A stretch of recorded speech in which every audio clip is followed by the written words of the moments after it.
Look out, world, he's here to kill endangered animals and kick ass. And he's all out of endangered animals. It's Teddy Roosevelt Jr. on today's Motivated Moments in History.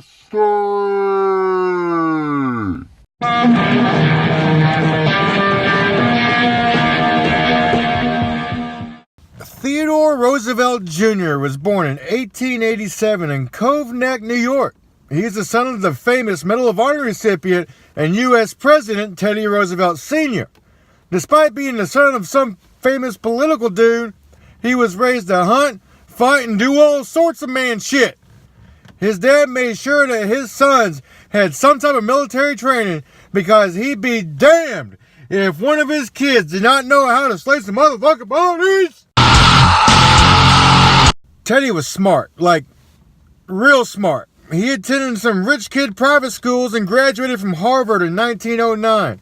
In 1915, General Leonard Wood organized a military training summer camp for business dudes, and this became the precursor to what is now known as ROTC.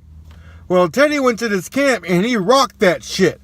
So in 1917, when America went off to World War I, Teddy Jr. was brought into the army with the rank of major. Teddy volunteered to be one of the first ones to go into France and kill some Krauts.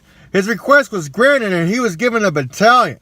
As a commander, he was recognized as the best in the division. He was quickly promoted and given charge of the 26th Infantry Regiment. There he fought and won many battles, including America's first victory at Cantigny. In Soissons, or however you pronounce that crap, he was gassed and wounded, but that shit didn't faze him because he kept slaying those Krauts like they were on wholesale at a freaking JCPenney's Black Friday special. For bravery during the war, he was awarded the Distinguished Service Cross and the Chevalier Legion d'Honneur. In 1919, before even coming back to the States, this dude and his friends started the American Legion. When he got back to the U.S., he left active duty and got into politics. His campaign style was almost a mirror image of his dad's. He was elected into the New York State Assembly, and in 1921, President Harding appointed him as Assistant Secretary of the Navy. After Harding's death, a serious oil scandal emerged called the Teapot Dome Scandal, and Ted Jr. and his brother were smack dead in the middle of it. Although at least one person involved in that scandal went to jail for it, Ted Jr. was acquitted of all charges. But his aspirations of gaining any real high-level political momentum were smashed. Following the acquittal, Ted Jr. spent most of his time hunting abroad and was the first Westerner to kill a freaking panda, which probably triggered every stinking vegan that lost a PETA rally complete with every member of every 36,000 freaking genders of those whiny-ass social justice warriors. In late 1929, he served as governor of Puerto Rico and then left the seat in 1932, where he was swiftly appointed as the general governor of the Philippines. While in the Philippines, he earned the moniker One-Shot Teddy. This was due to his ability to successfully hunt the island nation's pygmy water buffalo. Once again, sending those SGWs into some gender dysphoric freaking rage. Later that year, while still governing the shit out of the Philippines, he wrote letters that aided in the presidential campaign against his cousin, Franklin Roosevelt. Well, that didn't go so well, so when FDR took office, Ted Jr. was fired and went back to the States and worked in corporate America. In 1940, before World War II, Ted Jr. was promoted to the rank of colonel in the reserves. And in April of next year, he was called back into the active duty and was once again given command of the 26th Infantry Regiment. A few months later, he was promoted to brigadier general.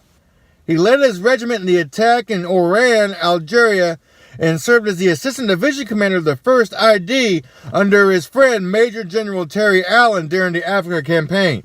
He was known to be a soldier's general and fought on the front lines several times. He gave no shits and built a reputation as a tough fighting and hard-drinking general. He didn't care about appearances or maintaining this officer-like demeanor and prowess in front of his troops. He only cared about killing and winning and drinking and being an all-around dick-stomping hard ass. This, of course, got him in hot water with General Patton. He also became disliked by General Omar Bradley and was even relieved of his duties. He continued to serve in various positions and was eventually assigned as the assistant division commander of the 4th ID. D-Day was coming and Ted Jr. wanted to be in the thick of it. It was unheard of for a general to fight on the front lines, much less lead a D-Day assault on Utah Beach. Well, he begged his bosses to let him be in the action, and after being denied a few times, they relented and let Ted Jr. go out and take that long romantic stroll on the beach and kill some David Hasselhoff-loving cockbacks. He was one of the first off his landing craft and personally led the 8th Infantry Regiment and the 70th Tank Battalion in the assault. Once off the boat, the bullets started pouring in. Well, he disregarded that shit and led a small formation at the beach over the seawall and positioned them for the fight. Then he went back to the water where another craft was landing and did the same thing. And kept doing this shit until all the troops were where they needed to be. Then, still being blasted at, he kept running around the beach and cheering on his men and fought alongside them, which motivated the ever-loving fuck out of them until they took the freaking beach. Yeah, so while all the other generals were busy sipping tea and reading maps and talking about how an officer like Ted Jr. was, Ted's out there on freaking D-Day charging up Utah Beach and collecting bodies like my butt cheeks collect pimples. This motherfucker was bad! For these actions, Theodore Roosevelt Jr. was awarded the Medal of Honor. Sadly, he was unable to be alive to get it. He died a few weeks later of a heart attack in the back of a captured German truck. All in all, the guy got the Medal of Honor, the Distinguished Service Cross, the Army Distinguished Service Medal, 4 Silver Stars, a Legion of Merit, a Purple Heart, and some other French awards. He's buried at the American World War II Cemetery in Normandy. And that, kids, is your Motivated Moments in History!